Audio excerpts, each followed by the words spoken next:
And then if we turn to Bitcoin for a second, before we turn into this, look at this calculator that we put together, most people will look at the dollar price of Bitcoin, and it fluctuates quite wildly.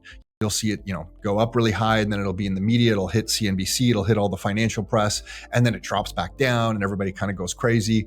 And people kind of pay attention for a little while it's running up, and then maybe while it's dropping back down, and they kind of forget about it. But what most people don't know is that if you look back over time, the compound annual growth rate of this asset is remarkable. So if you go back 10 or 11 years ago, and you see from today, so June 2025, and you go back 10 or 11 years and look at the compound annual growth rate. So from 11 years ago, the compound annual growth rate of Bitcoin from 11 years ago is 58% compounded annually.